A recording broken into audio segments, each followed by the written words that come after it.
Hello everyone, I'm Miss Jian and welcome to our first video lecture on psychological assessment. So karon we are starting with the foundations first of psychological testing and assessment. And this chapter sets the tone for everything we'll do later, especially when we talk about mga test, scales, evaluation, reliability and validity, utility of a test, okay? Pero foundation sa ta. So today, think of it as learning the language and logic behind the assessment. And by the end of today, I don't want you to memorize definitions. Definitely not the dates. And maybe dili ra pod kayo important kung kisa nag-author ana na test because you might be spending a lot of mental energy in memorizing stuff. What I want you to do is to understand. I mean, my goal for today is for you to understand how testing and assessment are used. Why are they different? Ang duha ka buok. When one is more appropriate than the other, kano sa tamo gamit testing versus assessment, and what are the tools no that we can do or we can use to assess something. So if you exit this video lecture and you're able to explain these ideas in your own words, then that's a win for the both of us. Okay, so why do we measure and why does it matter? So measurement, it exists everywhere, di ba? Not just in psychology. In fact, it did not even start in psychology. Wala dili kita nagsugulan ni pag measure. Physics pa lang, nag-measure na sila kung andira gravity, di ba? Kasi ang sugo nila, di ba? So, di sila silang life. No, I'm just kidding. So, yeah, measurement exists in all fields. When you're buying an engagement ring, there is a measurement for how many carats. Dili carrots sa carats. How many bytes are there sa kuan? Gigabytes, no? Sa imuhang kanang computer. Imuhang maupod ba yan na ang kuan, di ba, class storage space, di ba mo na ang measurement ano sa storage space, and how many meters or how many inches siya ang iyang height, okay? So kung 6'2", tall, dark and handsome, okay na dayon, di ba, pites na. So there is measurement in everything. So why man we measure everything? Why do people love to measure? So sa psychology, we measure things na dili makita. Okay, measure usually any mga abstract ni siya na concepts like stress, intelligence, or personality. Napod tayo measurement sa life satisfaction. I-search niyo sa Google Scholar. You probably might see probably might see interesting tests there. Kitaan ni mo mga different measuring devices sa psychological concepts na ana siya. Yeah, pero it does not mean na when a test claims to measure life stress, for example, then they are really measuring the entirety of the individual stress. When a test also claims that they're measuring personality, it does not entirely claim that they now know the entirety of the person. What essentially they're doing is they're really just measuring a sample of that behavior that gives us clues about their personality.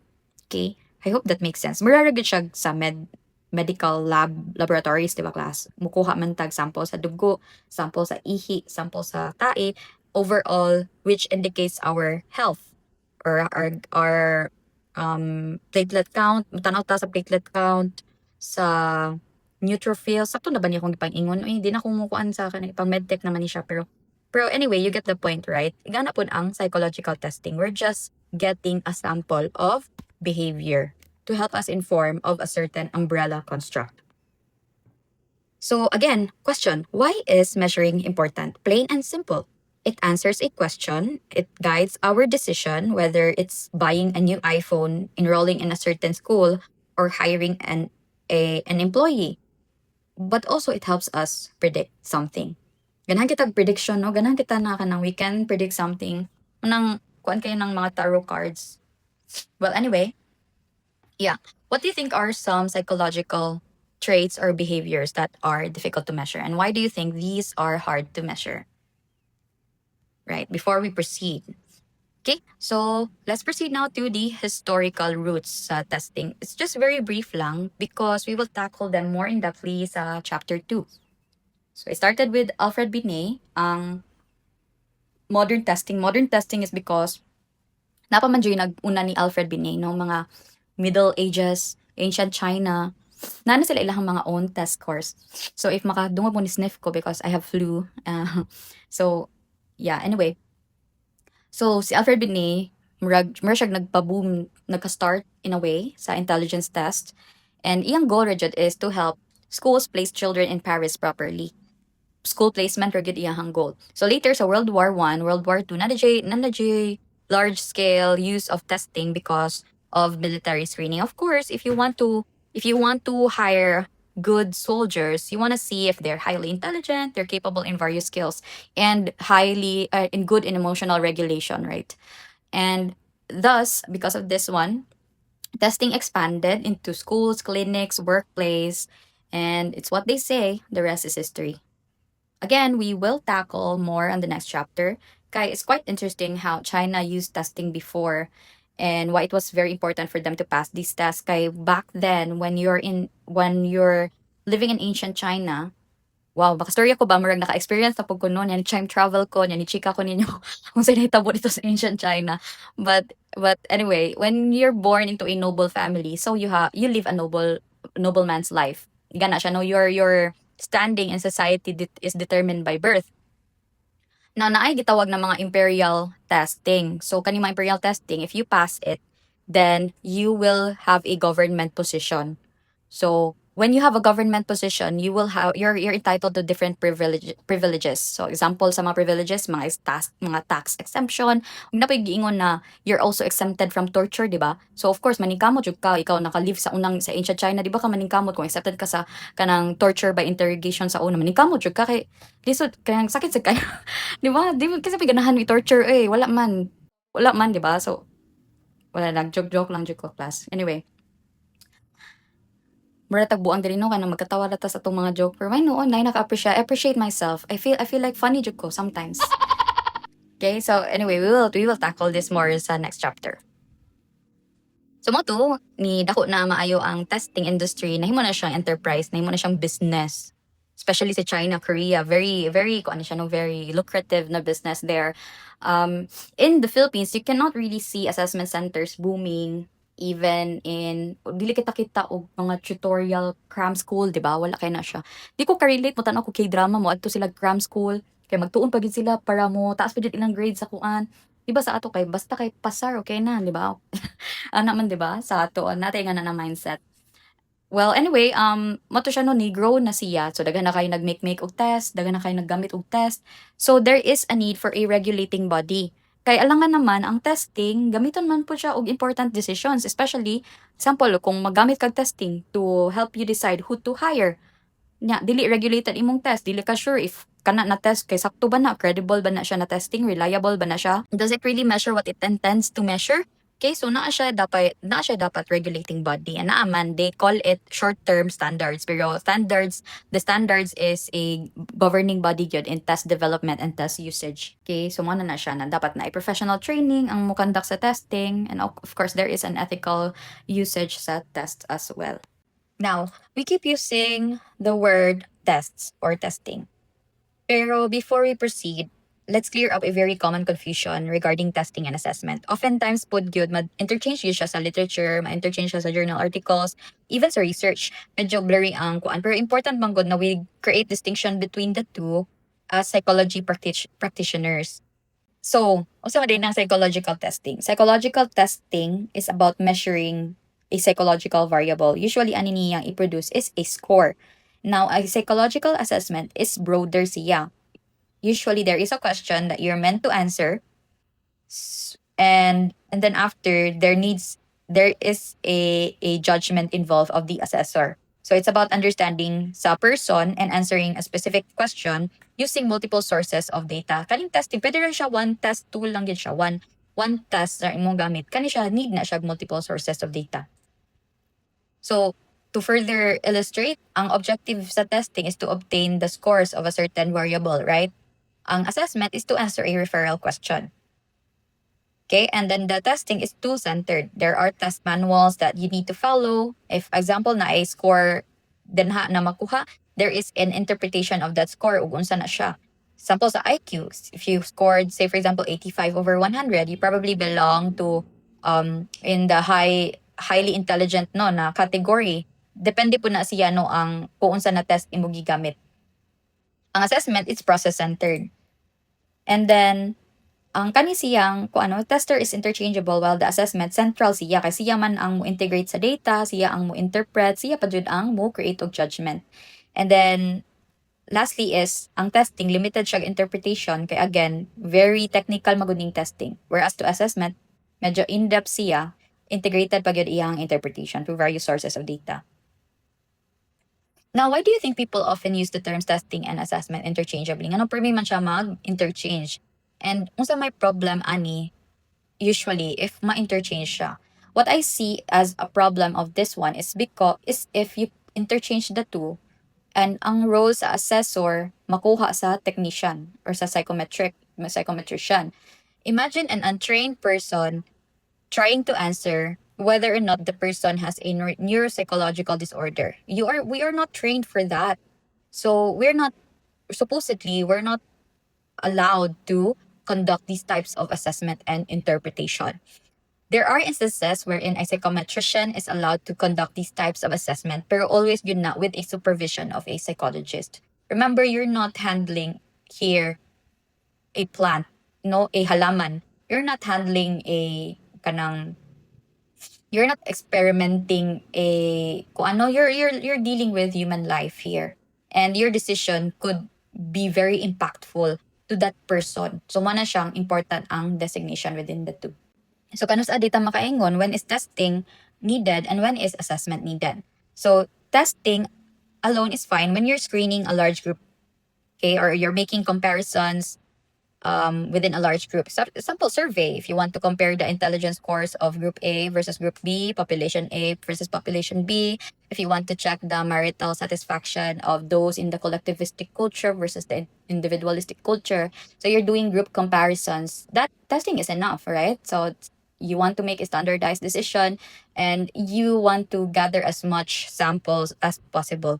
Also mga placement scores, mga screening test scores for enrollment. Okay? Ang goal here is efficiency, dili siya deep understanding ang testing. Now, when do we need assessment? So, when we're doing complex decisions, like diagnosing or deciding if someone is fit for a role, we need assessment. Okay? Kay one test is never enough. We need multiple data sources. Mo na ta na you wanna see if the person is schizophrenic niya mo answer lang kag one test there's sample lang kaniha. I don't know if this test even exists, the schizophrenia checklist something, and then mo na ka iyang score is yes na butang dito na naa siya schizophrenia. Dili man kaka based in one test alone, dapat makamuduok interview, tan-awon nimo iyahang nonverbal behaviors, nag-word salad ba siya, maka-keep up ba siya conversations, iyang eye contact nimo, di ba? You need to have multiple data sources when you're diagnosing. So dili jud na siya dili na siya enough na usar ka bug test imong gamiton when you're trying to answer that kind of question or you're diagnosing a condition. So unsa di ay ang assessment process? So as mentioned, there is a referral question, okay? And then after the referral question, knowing the purpose of the test, you then select the tools that you will use. That's part of the role of the assessor is responsibly selecting what tools to use. And then after is collecting the data. And then after collecting the data, you integrate all the data, you write a report, and then you give a feedback to your client in a way that they can understand the limitations of the test, they can understand what they're looking at, where they're at, okay? So in here we don't use words na lisod sabton, we don't use jargons, we use simple words that they can understand. And also, by the way, ang assessment daghan na siya klase. Naatay traditional assessment, naapod tay collaborative assessment wherein ang client is actively involved, and some even sa other assessment even have therapeutic elements. I experienced when I did a neuropsychological evaluation, medyo nagtambag-tambag man tong psychometrician nako class. I feel like part sa iyang training na gitambagan ko niya na kanang giingnan ko niya nako andaw ko kanang gigawas daw sa test result na dili daw ko low ko og social adaptability.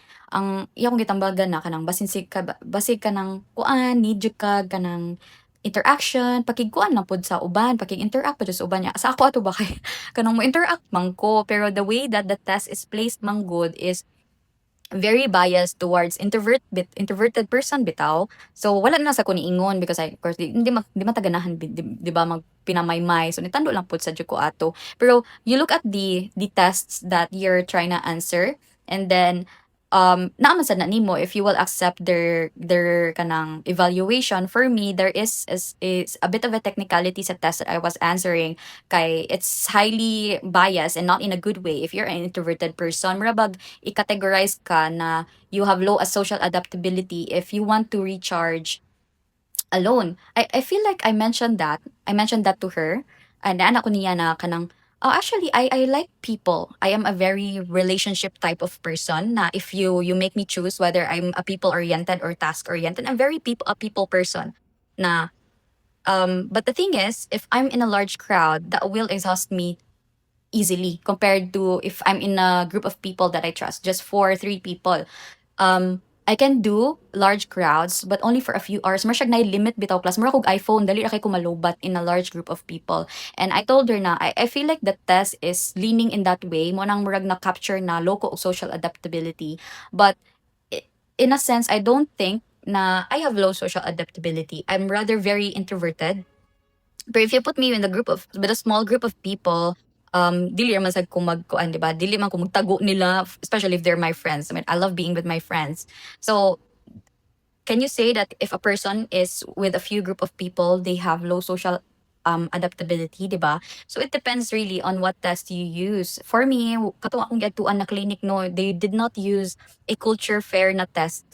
Um Ako, I stand by in terms of personality test, I really stand by the ocean or the big five. Kaya naman siya biological basis. Also, a widely replicated na test scores all around the world. So, na-norm na siya, no? Nakakonduct na nag-test norming ang kana na test or kuan, right? So, anyway, um, ngano kitang naabot ta din ha? Nakalimot nakalimot na pug ko. Anyway, so, oh yeah, I mean, in terms sa kanang kuan, I feel like we're talking about the types of assessment na naay tambag-tambag element. Okay, so mo na siya. And also there is what we call a dynamic assessment, which is interactive siya. Murag usually conduct ni siya if there is an intervention involved, there is a feedback involved or a certain program. So for example, a teacher is giving you a pre-test of some sort. When I got your scores, gagmay mo hagbong mo tanan, and then I create a tutorial program, and then I do a retest. So it did not technically measure where your levels at. It measured how effective the program was. Uh, how effective the program was. That is dynamic assessment. Okay? And so, yeah, let's proceed and look into unsa may gamiton when you're conducting assessment. So, there are various tools no that the assessors or psychologists use when they're conducting assessments. We have tests, interviews, portfolio, case history, and on the next slide we have behavioral observations, role play test, and also computer assisted na mga tools. So, we will not really take a deep dive kay di masad pud siya kailangan og deep dive. Masabtan rin siya if you read through it. Di siya gan naka-complicated. So first with the test, a psychological test class measures sample of behavior. We've gone through that already. Sample ni mga intelligence test, personality, aptitude, attitude test. I put here na same construct is not equal to same test content. Sorry, that's a kanang typo no. So for example, you're trying to measure personality. Okay, it's the same construct, but does not mean that it have the same test. Two tests measuring the same construct does not mean that they have the same test content. I'll make it simpler with the example of color, red. For example, I am test developer A, and I conceptualize red as the color of temptation, lust, anger. And whereas to test developer B, conceptualizing red as courage, bravery, what else? Bravery, courage, passion. Okay, so medyo positively conceptualize ang red sa B, and then negatively conceptualize ang red sa A. So I am measuring, the two developers are measuring the same construct. What's the construct? The red color. Pero how red is defined, how red is captured, how red is conceptualized will be different in terms of how they capture the construct. That's very important, especially if mag-research na mo puhon. Ang inyong pag-define sa construct sa RRL, inyong theory na gigamit, should also follow how you measure it. Lahi man gud na imo nga pag-define sa red color is kanidi ang kanang negatively captured, like kanang temptation, lust, and then, unsa pa to siya? Last temptation, anger. So imong pag-abot sa imong tool, imong survey questionnaire, imong gigamit na theorization sa red is katong positively connotated na kanang definition, which is bravery, passion. 'Di ba? So di magtakdo. So important gyud na imong pag-capture sa imong construct should be the same in how you conceptualize it. Okay? Kaya again, because of how complex these things are sa psychology, these abstract concepts, daghan kaayo siyag theory in defining it, in what this construct is, what it constitutes, 'di ba? How a person is affected. Daghan kay siya complex kayong mga variables class. So mo na siyang important yun na you're specific in how you conceptualize and how you capture the construct. Dapat align siya.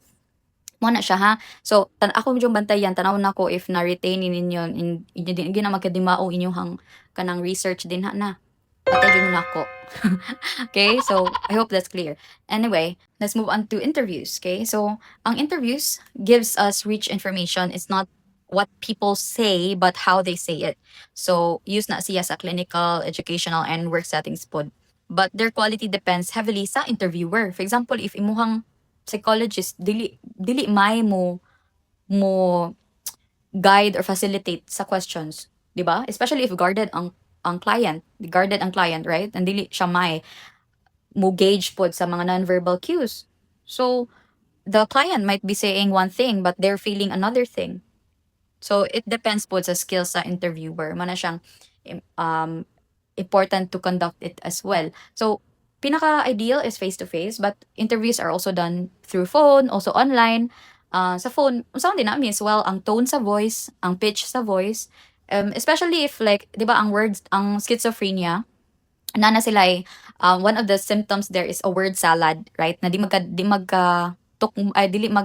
mo make sense ilang paingnon ba. Example ani katong ni visit me sa Vicente Soto ni ana nakoy nakastoryan ana siya kanang ni adto ko ni Vice ganda unya sa akong mama kay kanang ang konsehal ba kay barangay official siya niya ni kaon kong lechon. Ana ang word salad no kanang wala naa siya gipang ingnon different words that that well that forms a sentence but it doesn't make sense. So even if you're just hearing it through phone, you can see that there is a word salad, right? For other counselors as well, they're very particular in your word choices. So for example, when you're telling a story, okay, what happened to you today? Tell me about you in the previous week and mo ana ka na kanang actually nidagan ko doc nya pagdagan nako kay nalamba ko bugo adyo nako kay ngano wala ko kita atong batuha dapat unta nagtinarong ko og dagan ina. So unsay makit-an sa psychologist ana unsay manote niya first is imong word choices unsa may mga word choices there buguan nako oy. Okay, so you have already a negative self-talk. And then another thing is dapat unta. So daghan kag mga mga shoulds na words sa imong self. So man na siya ang mga ipang notes sa interviews. Dili ko psychologist class ha. Ako rin siyang mga experience through talking to people, my friends who are psychologists, reading different learning materials. Okay? So anyway, let's move sa portfolio. Unsa ni siyang portfolio? Collection of work samples. Usually, makita na nimo sa mga creative fields, right? You're asked to have your portfolio if you're a photographer, if you're an artist, graphic designer, you have to have your portfolio. If you're a filmmaker, naamoy sets of film there na makita nako so that I can see if you're good to be part of the team. So that is a portfolio. The strength here, it's authentic, it's very rich. Ang limitation niya is subjectivity. Next is case history, mga archival records. It gives us context, background information that helps explain current behavior. Pero it also raises ethical concerns. Okay, what if, especially if in getting the data right, medical records, very important that it is not given out to public or to anyone else na random. Okay, so muna siya ang medyo a bit complicated when you're looking at case history data. Okay, and next is behavioral observation.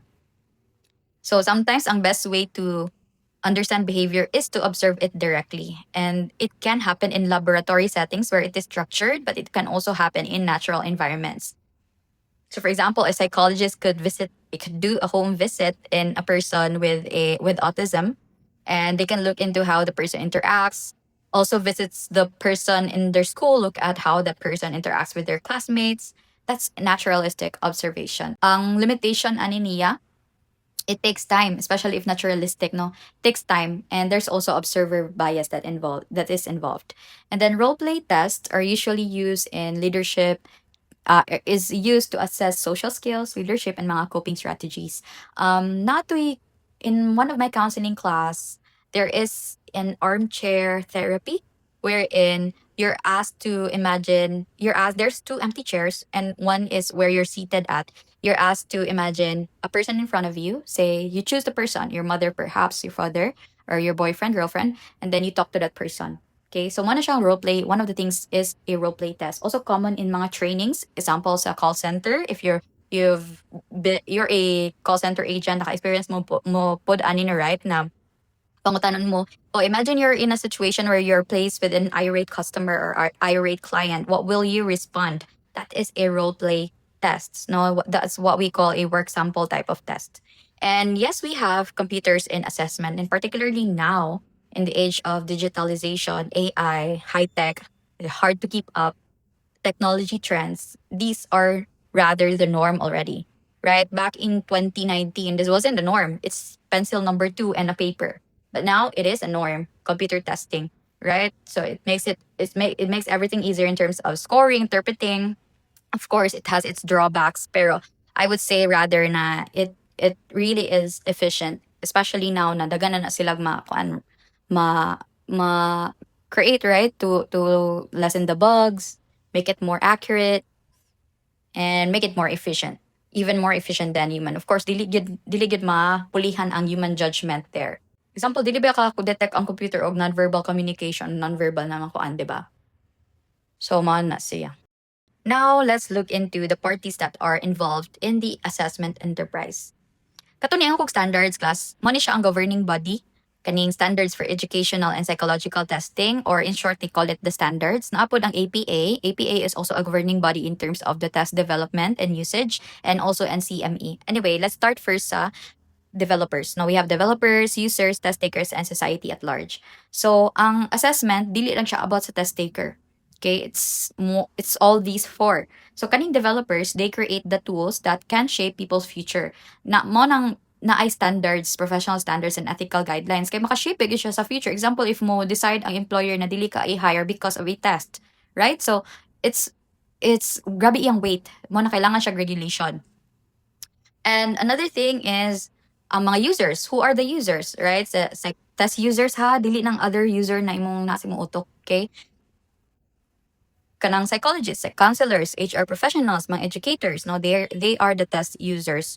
There is also an ongoing debate ani kay other practitioners man good want to use the test when they don't have a license. There are tests that requires a license before you can purchase it.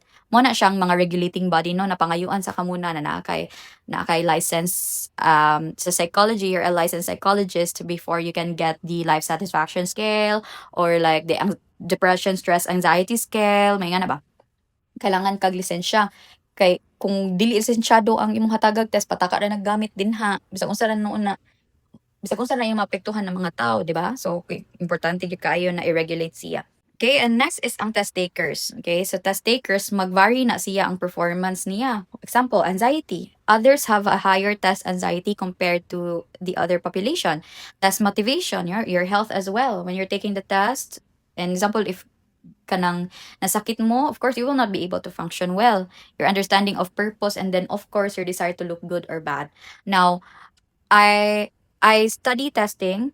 I have a license, so I know how testing works. I know how testing is developed. So, usually, class, when you're a psychometrician, you're answering a test, especially mga simple test scores, makakita na ka sa pattern, na ay dakong chance ma-manipulate yun ninyo ang score. So, ingnan ta mo ani niya. Kamo ra jud akong ingnan, okay? Pag answer na ko sa intelligence test, kay kabantay naman ko sa pattern. Okay? So, kani mga dili ko sure na mga items, ako ring gidatan. I'll go back to you after. Pag tanaw na ko, pag take a step back na ko, okay, na siya pattern. To akong gi-answer ang nakita na ko na pattern. Ani gawa sa results noon is highly intelligent ko. Okay? What if I average day akong IQ niya na highly intelligent ako because I have knowledge of how test works? That could be, right? That's a variable under test takers. Okay, so mo na siya. If you're a psychometrician and naka-encounter kag client like me, like you encountered a client na also a psychology major or someone who knows tests very well, you put that in the report. Okay? Inighin mo ni mog interpretation, you put the report na the client has variable uh, knowledge in testing ana, so this might be taken into consideration when interpreting the test scores. Nga na siya, no? So it's a very key variable, especially in tools such as test na dali kaayo manipulate. Right? And of course, we have society. Society as a whole. Now, society as a large has an inherent need for organizing or systematizing stuff, right? Constructs emerge because society is also evolving. And so there's a need for these new constructs to be understood, to be measured. For example, katong pag-pandemic, na ay people na nitaas ang rates sa depression and anxiety. And what was found, of course, aside from the isolation, is the weird setup wherein nagsiguro tag face a screen. And so there's the construct na ni-emerge, which is the Zoom fatigue, right? Or the pandemic fatigue brought by overusage of screen. We also have zombie scrolling. That's a new construct, right? Now, what do you call that? Doom scrolling. So, example, you want to test out the rate in which doom scrolling, maybe there is a what we call doom scrolling or brain rot, right? What if you quantify that? You turn that into a scale. Okay. So society as a whole is responsible as well or has an influence into how tests are made. Okay. There is also a need for us to understand new constructs that emerge brought by an ever-changing world. So let's now proceed to, we're almost done, and this probably is the last slide, the ethical use and administration of tests. So the users, us, psychologists, teachers, educators, HRs, have obligations before, during, and after a test. Okay, so before, the test should be stored in a safe and secure place wherein dili makita ng answer, of course. And then next, of course, a trained and prepared administrator should be present. And they should be familiar with the test, how it's done, how it's conducted. Kaya if not a question, di ba? They should be ready. And all the test materials should also be ready. Like the test protocols, if you need a stopwatch, kaya most of the tests are timed. So you must be ready with your stopwatch. Usa ng test protocols, mana siya ang murag answer sheet ninyo na when you're answering. That's what you call the test protocol. And then during the test, you need to ensure that the room is suitable. Walay extraneous variables, walay distraction. Kaya you want the process to be as standardized as possible. What do you mean by standardized? Meaning that for all test takers that's taking the test, the same ang conditions na ilang na-experience. The same level of heat, the same level of height, the same level of noise. Because otherwise, you cannot say now your interpretation is valid if na ay, for example, kani si test taker A, intelligence test course niya, intelligence test. Ni answer siya o room na noisy kaayo, daghan kayo in and out, in and out, in and out. Kay daghag tawo ang clinic at that time. And then kani si test taker B, wala kayo noise kay ni sulod siya Monday 9 a.m. Now, noise level has been found to really affect test scores sa research. So, you cannot say na ang result ni test taker A is valid, say iyang nakuha na intelligence scores is average. Pero kay na-disturb man siya, na-distract siya, you cannot say that the valid or the average score niya is iya jong score, iya jong true score. Kay naamay, we don't know the distraction and we don't know if there is an effect sa distraction. So, wala siyang, you need to be sure na there is no, if as much as possible, no distraction at all na mahitabo during testing. Kay para makaingon ka na valid imong makuha na mga scores. Okay? And if you're doing a one-on-one testing, you need to build rapport as well, especially for children, right? That you're doing, example, you're doing intelligence test sa mga bata. Usually, isod nila na makugyawan na sila because it's a new environment. This stranger, who is she? Why is she talking to me, right? So you need to build rapport for the kid na ang kanang test anxiety mo, wag tanga na siya na variable and then maka-answer siya tarong. And then after, you need to safeguard the test protocols, of course, because it's very important data that no one should see and only you and the person taking the test should know about. And then convey the results in a clear, understandable fashion. So when you're communicating your results, you should be able to communicate it in a simple language that both you and the person, even if dili siya psychology major, makasabot siya. Chances are, the people that are taking the test are not psychology major. Okay, so you need to say it in a clear way, in a easy to understand way when you're making up a report. Right? As a key takeaway, testing is not equal to assessment, although they're interchanged. Usually, they're not the same good. There is an important distinction between the two. And then assessment is integrative and contextual. Tools vary in purpose and limitations, and human judgment plays a crucial role, especially in assessment, in psychological assessment. And of course, ethical and professional standards matter. Testing is just one tool. Assessment is process, yeah. And in this process, human judgment really matters, right? So that's it. That's the end of our chapter 1. See you in the next chapter. And as always, have fun learning.